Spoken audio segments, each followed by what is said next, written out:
Welcome back to the Ravencast, hosted by myself, Mike Holt, kindly recorded and edited by Cowin behind the camera. Following on from speaking to Frank and Doyle last month, we're delighted to be joined by Steve Whitley and Craig Cowin. Boys, thanks for giving up your time coming on. No problem. We've just recorded some quickfire questions, bit of a laugh, give you a chance to out some players, didn't it? So we're just going to have a sit down, a bit of more of an in-depth conversation. Steve, just starting with yourself. Up until very recently, you made an appearance in every single one of our games, and it was only injury that hampered you from obviously playing recently. You might not say it, but I'll say it. It's a pretty monumental achievement to do that. How have you found the whole sort of experience playing for the club? Obviously, playing every single game and getting used to that. You know, how's the whole experience been playing for FC Armagh? Well, amazing to start with. But yeah, you know, it's nice to be recognised, but I'm not the only person that does so much. Like behind the scenes is the media guys and the stewards and everyone behind the club. I just get the joy of doing what I love, playing football. So to be, you know, outed for playing football is bizarre. But no, I take them all. I say thank you, everyone. But yeah, it's been tough, and especially my legs. Probably why I'm injured now, just for the backlash of last year. But I wasn't injured last year, so I had no excuse not to play, and I'd never shy away from a challenge. Yeah. And we were in a bit of a challenge last year. You know, we had some good times. We were down in the dumps at some points last year. But yeah, I wasn't injured. I booked my holidays around football. A supportive family, they're the main thing. And then yeah, just got through each game. Yeah, I specifically remember you doing an interview. I think it might have been our last home game, and you even said in there, like, you know, it's good to get us towards the end of the season. You mentioned about your legs being heavy, you know, travelling away and stuff like that. Does it take quite a while for like your body to get accustomed to playing as much? You're going from the local game into like what we're doing here. Absolutely, yeah. I think it takes you 10, 12 games just to get used to it, just like the aways, and then yeah, playing on a Tuesday, playing on a Saturday. Like we played, who did we play the other week when we lost 2-1? Ramsbottom. And the first half, all the players were saying, I'm still not used to this. And that was our like second or third game, and we'd had a good pre-season, but you literally can't get used to it unless you're doing it every week. And yeah, the boys are in the thick of it now, so it's only going to get easier. You also captain the club, and obviously you're now part of that leadership group. With so many young lads coming into the squad now, does that change your role at all, or is that something that you've always been used to, you know, growing up and being a bit more of a figurehead and part of the figureheaded group? It's nice, and it's good for them because they've got the manager, and some of the younger lads, like they might not want to go straight to the manager, so if they come to us for advice, we'll always give it to them. And it has happened where, you know, 5 or 6 players, especially when I was like leading the lads out on the pitch, they were coming to me for advice, you know, maybe not getting in the team, you know, what can I do, what can I work on, have you noticed anything? And yeah, we'll be happy to provide it, but it's not just me, you know, it's Frank, Doyle, Luke, who are there available to provide that advice. So yeah, it's good for everyone, really. The main man, Craig Cowin. In all seriousness, I don't think it should be underestimated how much of a pivotal role you've had in the squad, and I know you won't say this, so I will. You know, the club as itself, it functions off volunteers like yourself, and having someone like you in the club it's a big part of why we're still going, and we will continue to do so. So obviously you've been in since pretty much day dot, haven't you? And how have you found the experience, obviously not from a playing perspective, but how have you found, you know, the club and the whole, and since day one till today?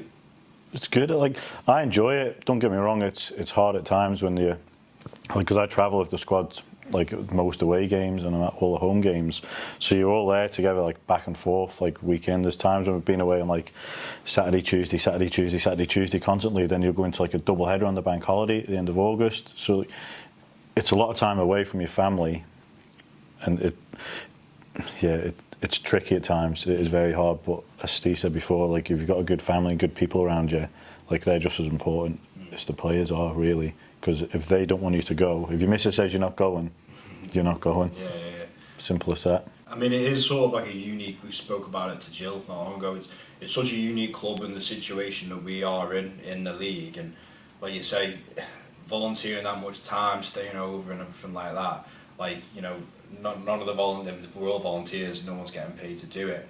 The commitment is a big one, but do you see when something positive happens within the club? Do you feel like a lot of pride because you're contributing, you're part of it as well? Yeah, absolutely. Like, everyone that's involved should be proud of it. Like, I obviously spend like probably most of my time with the lads, apart from when they're out playing footy, do you know what I mean, on match days and going away. Yeah. But yeah, I do feel proud of what the club's doing and what they have done and what they will do in the future. Like, I'm not embarrassed to say I'm proud of it. Absolutely. If I didn't want to do it, I wouldn't do it. I'm there because I enjoy doing it. Like, made loads of new friends, get to listen to Dicko a lot. Yeah, no, it's good. There's loads of good people in the club, isn't there? That, like, it all makes it worthwhile. Yeah. And obviously, getting 3 points on a Saturday night or Tuesday night, whenever it is, that's what it's all about, isn't it? I mean, like I say, the club's obviously relying on the volunteers from every different section of the club that people might not even see. If someone was listening to this now, watching this, and they wanted to get involved in the club in some capacity as a volunteer, what would you say from sort of your experience and, you know, what the club's like from a volunteer point of view? Yeah, I'd recommend doing it to anyone. If someone can give up a bit of time to help out in whatever way, absolutely go for it. But I also, as well, realistically, it's not a case of just giving up a little bit of time. The likes of this tonight, like, you guys are volunteers, you and Callum, this is all your gear you're using. It doesn't belong to the club, it belongs to you. So come and volunteer, or just come down, be a steward for a bit, see if you like it, see how you get on. If it's not for you, it's not the end of the world. Just pay a tenner for a ticket next Saturday, come down and watch. But yeah, I'd recommend anyone come down, help, get involved. Why not? Steve, we spoke to Doyle and Frank recently, touched on sort of like what it means for the players to play for the club and the community as a whole. And when you go down there and you feel like you're playing for the island and you're playing for the people that you work with and the people that you see in Tesco on a Sunday night or whoever it may be. Over the last few years, how's that been for you in terms of, you know, when you go on the pitch and you can feel how much it means to the people? Is that good pressure? And I mean, ultimately, does that strive you players on an extra bit? Yeah, hang on absolutely. a sec. Tesco's doesn't open on a Sunday night, shut at 6. Sorry, Steve. There's a reason. Right, where were we? Yeah, absolutely. At the start, it was a bit nuts playing in front of 2,000 people every Saturday. But now you're kind of used to it, and yeah, you do want to do them proud. Like you said, it's not just random people in the crowd. They're your family members, they're your work colleagues, and then the people that you didn't know that are now your friends.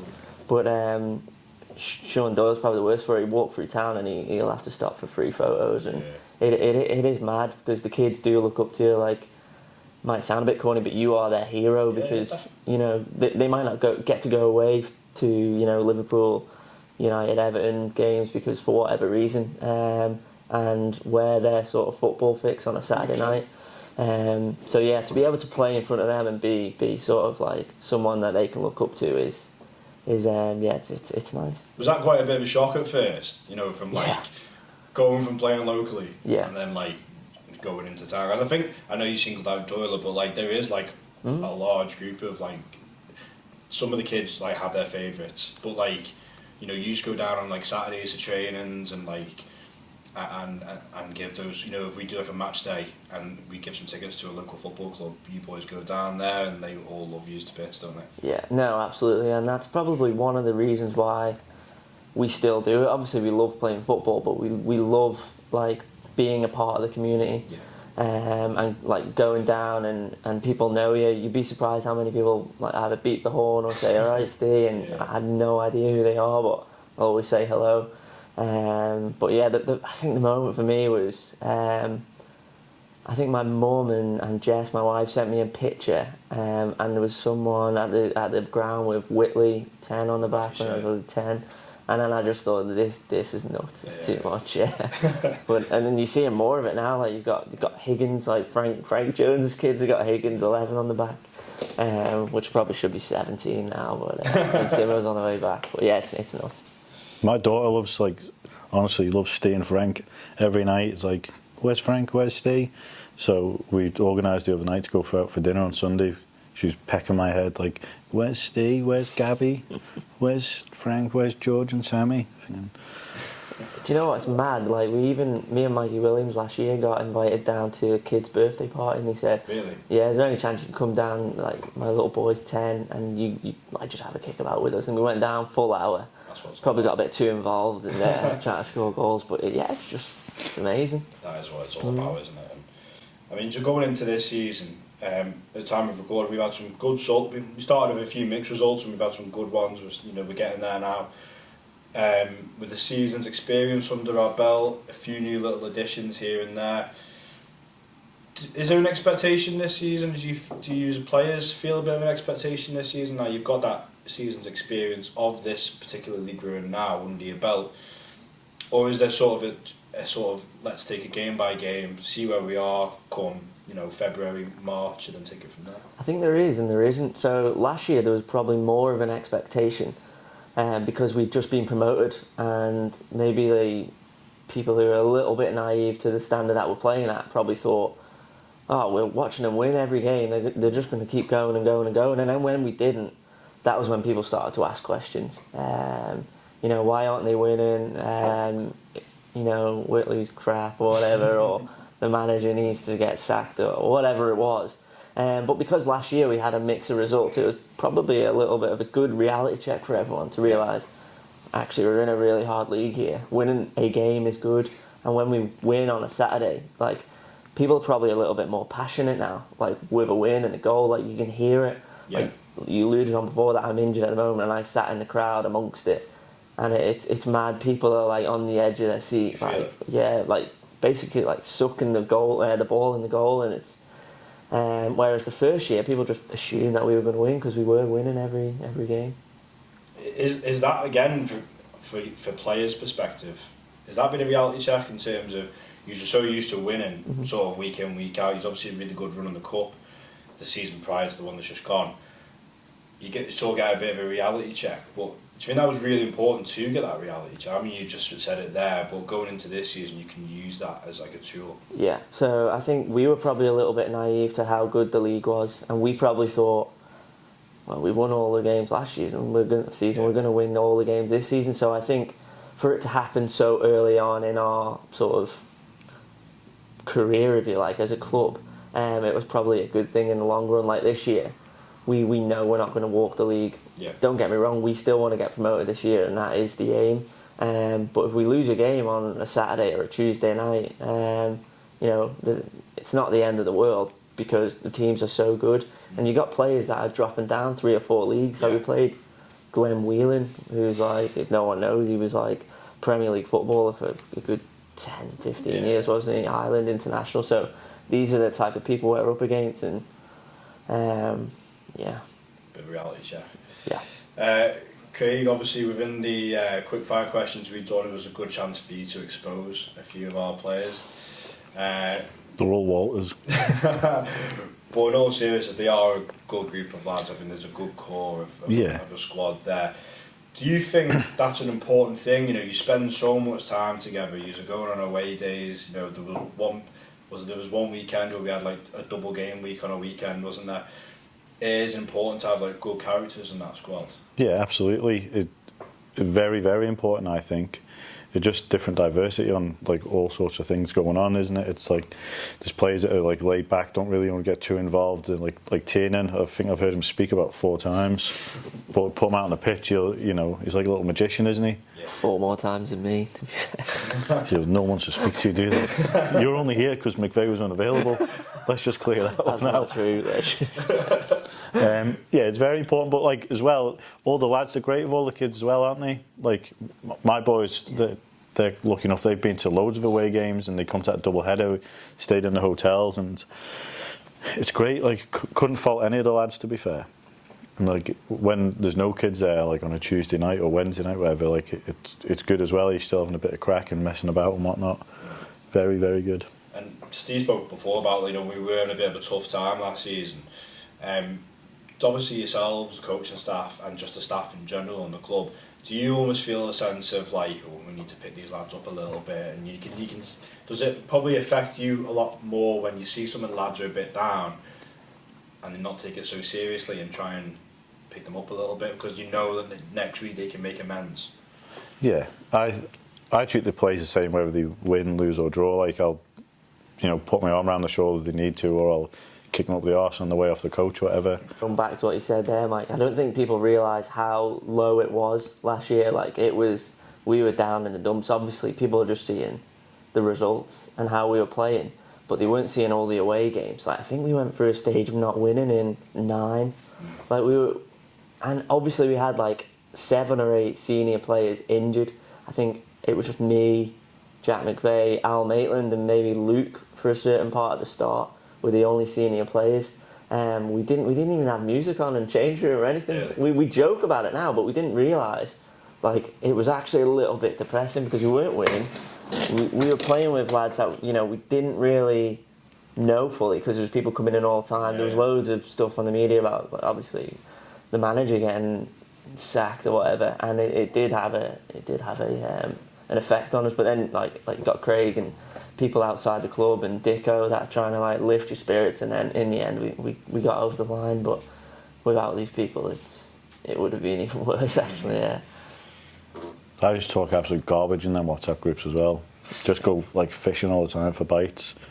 But, he's that person who like you'll wake up and there'll be a message at 3 o'clock asking like, do you want a cup of tea or something dead random, and then you're like, what is he on about? Used to be who's cut the socks on a Friday night, didn't it? Yeah, he had a few meltdowns last year about the socks, didn't you? You try and get the kit sorted, you're going through socks and like just like the foot part. I think like don't remember wearing ankle socks to play footy, lads. Like what's going on? Player power though, we've now got 15 pairs of cut socks and then 15 pairs of normal. There's probably 19. There was 20, but someone's probably nicked a pair since I didn't go last night. Higgins definitely. Does he keep you all in check then? Got him, like, yeah. No, he does. And he gets a lot of respect. To be fair, we don't like throw the clothes. Well, we probably did at one point. We don't like throw all the kit and that. We'll all place it in piles, and we don't want. Yeah. That's why you're the sheriff then. I'd launch it back at them, Mike. I would. They think they're superstars, they're not really. Like Doyle, like just before you were saying about Doyle, like going and giving the tickets and stuff out. Sean Doyle, I'm not exaggerating, he would go to the opening of an envelope. He loves it. He was a bit like that the first season, and Junior. Junior was bad for it, very thirsty. Bad for it, helping the kids out. Yeah. You said if Gary's not going, you're not going. There's a reason we got you two on together, isn't there? In terms of the future of the club then, Craig, I mean, you spoke about it, your boys coming down, they love it, and it's really important to have somewhere for the kids to go, congregate, look up to the boys that we've already mentioned. What are you most excited for? Not necessarily in terms of on the pitch and the boys, but the future of the club, how far the club can go, the sustainability of the club, how important that is. What would you say you're sort of like most looking forward to in the future? Just to see how far it can go, really. Like, I think it's quite intriguing. Like, we've definitely got the players and the staff, well, coaching staff and manager to take us out of this league, and I think the league above, if we can get into that, I think that's probably easier to get out of. So if we can get through these next couple of seasons, I think we could be in a much better place, and much different place as well. So that's interesting. Obviously, there's kids coming through now, isn't it? Like the 14, 15-year-olds now, like 2 or 3 years' time, they hopefully going to start filtering into the squad when the old fellas are filtering out. Steve, just finally ending with yourself, you've had your own daughter down and she's been mascot, and you see how much of an impact, not even necessarily the kids, but for the adults as well. It's somewhere for people to congregate. They've got one common goal, which is supporting you lads, supporting the football club, and meeting new people. You see what they've done with the Ravensworth man, and they all go down to the pub before they come down to the pitch, and they go there after, and it does feel like we've got a proper fan base now, more so than when we first started. So in terms of you and looking forward to the future of the club, the sustainability of the club, like we were saying to Craig, then what are you most looking forward to going forward for the future of the club, for the club and for you personally as well? Yeah, I think probably the first year we were a team, we were Team FC Alaman. Now, especially in the community, we're a club. Like you said, the Ravens 12th man. I think there's about like 20, 30 of them that are like, you know, come the game, like they even go to the away games and like film it for people, and it's amazing. And like even go in the pub before a game and seeing it on Facebook, like the players realise that we can hear you behind the goal. Like it goes a long way and it does make a difference. But I mean, like you said before, with the kids growing up, it's probably one of the reasons why we still do it and why we will do it probably the next until Jonesy drops us, really. And like, yeah, like my little girl, she absolutely loves it. Like it's part of her Saturday night. Like it is part of everyone's weekend now, just coming to watch the Ravens on a Saturday night. And she's got her own little group of mates, so it's not only us that are making friends and like the supporters. Like the kids are making friends with each other and playing in like the little woods behind the goal and stuff, as he calls it. And but yeah, it's amazing. And whether Gabby will play in a team one day in like a women's team, who knows? But hopefully the men's team will certainly be around for a long time. And if you had a final message sort of for the fans, you know, like you say, they come down, they support the numbers, they are so loyal, like they could be spending their money elsewhere, but they want to spend it following you boys. What would your message be to the fans if you had one? Keep sticking with us, keep relying on us. Yeah, I think I had an interview last year which everyone always talks about, and it was like, yeah, like stick with us and we'll do you proud. Like we're playing for you, we're not playing for anyone else apart from like the fans and the club and our families, really. So yeah, like please keep coming to the game, keep supporting us, and yeah, like watch us grow. Well, lads, thank you for giving up your time. Best of luck for the season, and we'll see you soon. Thanks. Top man.